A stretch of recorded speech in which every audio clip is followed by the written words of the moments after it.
What if I told you that the greatest bodybuilder of all time couldn't walk without crutches today? What if I told you that the man who lifted more weight than anyone in the history of bodybuilding sacrificed his own spine to become the king? This is not just a bodybuilding story.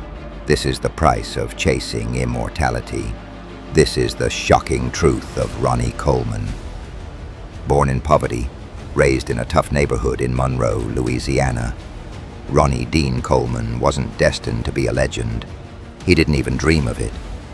He was working at Domino's Pizza, broke and hungry, eating leftover pizzas every night just to survive.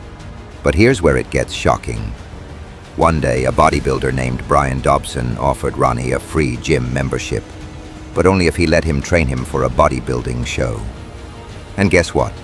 Ronnie said yes. In his first ever show, he walked in as a cop who didn't even know how to pose and walked out as a champion. Nobody expected it, not even Ronnie. Ronnie didn't just rise, he exploded onto the scene.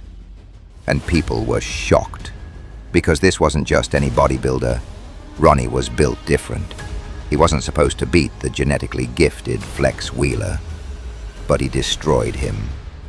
Over the next 8 years, Ronnie won 8 straight Mr. Olympia titles, tying the world record and creating a freak legacy no one could even touch. He became known as the King, the GOAT, the unstoppable machine. But what nobody knew was the cost behind the curtain. What made Ronnie different wasn't just his size, it was his mindset. He didn't just train hard, he trained like a demon. 800-pound squats, 200-pound dumbbells, deadlifts that would crush a normal man's spine, and he did it every week. His motto, everybody wants to be a bodybuilder, but don't nobody want to lift no heavy-ass weight. That wasn't a quote, that was his life. But every rep, every lift, was secretly breaking his body down. What the cameras didn't show was the pain.